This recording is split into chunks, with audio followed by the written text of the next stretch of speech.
నమస్తే అండి, మీ పేరు? శ్రీదేవి అండి. ఎక్కడ మేడం మీది? పారికి పెనంలూరు నియోజకవర్గం.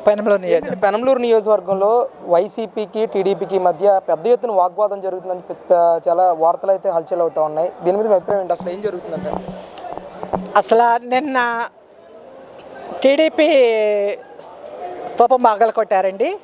దాని మీద బాగా హై టెన్షన్ అయిపోయింది. ఎవరు పగల కొట్టారండి? దేవభక్తుల చక్రవర్తి అండి, వాళ్ళ అనుచరులు, అంటే వైసీపీ పార్టీకి సంబంధించిన వాళ్ళే దాని మీద పగలగొట్టారు. మా సార్కి ఇన్ఫర్మేషన్ చేశారు ఇలా జరిగిందని. వెంటనే వెళ్ళిన వెంటనే దాన్ని పడగొట్టిన ప్లేస్లోనే కొంచెం అటో ఇటోగా దాన్ని మళ్ళీ కట్టి జెండా ఎగరేసి వచ్చామండి. ఆయన చేయటం అనేది ఇది 2008లో కట్టారంటండి. కట్టినప్పుడు పార్టీలో ఆయన కూడా 2008 నుంచి కూడా తెలుగుదేశం పార్టీ కింద బతికాడు, ఆ జెండా కింద బతికిన ఆయన ఈరోజు పడగొట్టాల్సిన అవసరం ఏంటి? అసలు ఎందుకు పడగొట్టాలి? ఏదన్నా అడ్డం ఉందనుకోండి, ఏదన్నా చిన్న మార్పులు చేర్పులు అనేవి సహజంగా జరుగుతూ ఉంటాయి. అలాంటప్పుడు వచ్చి మన ఎమ్మెల్యే గారు ఉన్నారు ఇక్కడ, ఓకే నీకు చెప్పడం ఇష్టం లేకపోతే నీ వాళ్ళతోనో ఎవరితోనో కౌరు పెట్టి ఇవ్వండి ఇది తీయాల్సి వస్తుంది, మీరు ఏమన్నా కట్టుకోవాలంటే మీరు ఎక్కడన్నా కడతారా, లేకపోతే ఇంకేదన్నా మార్పులు చేస్తారా అని అడిగే పద్ధతిలో అడిగితే మేము ఇంతమంది ఈ టెన్షన్లో ఆ టెన్షన్ తీసుకొచ్చేవాళ్ళం కాదు, ఆయన మీద అంత ఇదిగా మేము వెళ్ళేవాళ్ళం కాదు. ఆయన ఎందుకంటే కావాలని పెట్టుకుంటున్నాడు జనాలతో. ఆయనకి రేపు వచ్చే ఎలక్షన్లో మేము వస్తామో రామనే భయం పట్టుకుంది మెయిన్. వాళ్ళు ఎలాగో రారు పక్క, ఎందుకంటే వాళ్ళు 5 సంవత్సరాల పరిపాలన చూసి 5 సంవత్సరాలు పరిపాలించే వెళ్ళారు కదా. వీళ్ళేం కొత్తగా వస్తే అమ్మ వీళ్ళెవరో మళ్ళీ కొత్తగా వస్తున్నారు, వీళ్ళ పరిపాలన చూద్దాం ఓటేద్దాం అనుకుంటారు. వీళ్ళు 5 సంవత్సరాల పరిపాలనలో చూసి ఇసుకుపోయి ఎప్పుడు వెళ్ళిపోతారని ఎదురు చూసిన వాళ్ళు మళ్ళీ ఎప్పుడు వచ్చి ఎలక్షన్లో ఓట్లు వేస్తారని ఎందుకు వాళ్ళ ఊహగా తప్పితే ఇంకో రెండోది ఏమి లేదండి. ఎలా చూడొచ్చండి, మీరు ప్రతిపక్షంలో ఉన్నప్పుడు కూడా మీ పార్టీ ఆఫీసుల మీద దాడులు జరిగాయి, మీరు అధికారంలోకి వచ్చిన తర్వాత కూడా మీకు సంబంధించిన ఆస్తుల మీద కానీ ఇటువంటి స్తూపాల మీద కానీ దాడులు జరుగుతూ ఉన్నాయి. దీని అందరినీ ఎలా చూడొచ్చు అంటారు? అసలు ఏమండి, వాళ్ళు అసలు వచ్చేదే ధ్వంసం చేయడానికి. వాళ్ళు ఏది మంచిగా కనపడితే వాళ్ళ పార్టీలో ఉన్నప్పుడు అన్ని సాట్ల పడగొట్టి తెల్లారేపాటికి దొంగల పడ్డారు, వాళ్ళు బాగలు కొట్టారు వీళ్ళు బాగలు కొట్టారని వాట మాప్ చేశారు. ఇప్పుడు రియల్గా వాళ్ళు చేసింది వీళ్ళు చేసింది మాకు కళ్ళారా కనపడుతుంది. మేము తెల్లారేపాటికి ఎవరు చేశారా అన్న దాని మీద మేము వెళ్ళిపోతున్నాం, వెళ్ళి వాళ్ళని పట్టుకొని బయటికి లాగుతున్నాం. ఏదైనా సరేనండి, మేము చెప్తున్నాం కదా, మేము మా ప్రభుత్వం ఉన్నప్పుడే వీళ్ళు ఇన్ని అరాచకాలు చేస్తుంటే రేపు వాళ్ళ ప్రభుత్వం వస్తే అరాచకాలు చేయటం కాదు, ఇంకో బీహార్ అన్నాం కదా, అసలు వెళ్ళిపోయింది అనుకున్నాం. మళ్ళీ ఇప్పుడు దేవభక్తుల చక్రవర్తి వచ్చి మళ్ళీ బీహార్ చేస్తున్నాడు ఇప్పుడు ఈ పెనమలూరుని. అసలు ఆయన ఒక నాయకుడు అయ్యి ఉండి రేపు ఎమ్మెల్యే అవ్వాలనుకుంటే రేపు జనాల్లో ఆయన ఒక మంచితనంగా దూసుకుపోవాలి, రేపొద్దున అతను ఓటు పడాలి అనే విధంగా. నువ్వు చేస్తే అక్కడ రైతు బజార్ పెడుతుంటే అట్లాగా అల్లరి చేశాడు. ఈరోజు రైతు బజార్ ఆగిందా? ఈరోజు నువ్వు కానూరులో పడగొట్టావు, ఎమ్మండే జెండా ఎగరేసి వచ్చారు.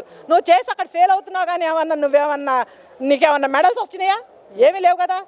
టీడీపీ మీద నెగిటివ్ అయ్యే అవకాశం ఉండదంటారా? ఏమండి, ఎప్పుడూ కూడా తెలుగుదేశం మీద నెగిటివ్ అనేది లేదండి.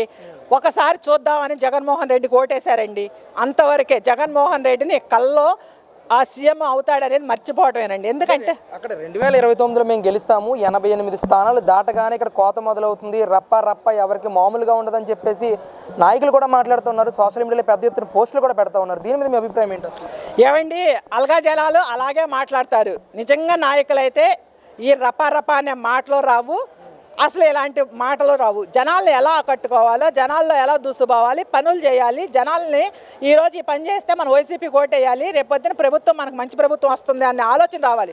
మేము వచ్చినప్పుడే రప అన్నాడు ఓటేస్తాడా? అసలు ఎందుకు వేస్తారండి? ఎవడి ప్రాణాలు ఎవడు తీసుకుంటాడు? వీళ్ళు వస్తే అమ్మ రేపొద్దున రప వీడి చేతుల్లో మనం చచ్చిపోతామని భయం ఉంటుంది. వాడు ఓటేస్తారా ఎవరైనా? వీళ్ళు అసలు ముందే వీళ్ళ చేతులారా వీళ్ళే తోకొని ప్రభుత్వాన్ని వీళ్ళే చేతులారా పడగొట్టుకున్నారండి.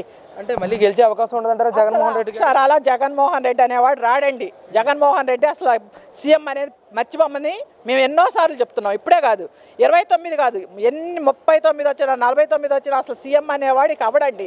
ఎందుకంటారా, ఈ ప్రభుత్వం ఇసుకుపోయి ఈ 5 సంవత్సరాల్లో జనాలు కావాలని మొన్న 2024లో అందరూ కూడా ఓటు ఓటు గుర్తుతో ఓటుతో చెప్పారండి సమాధానం.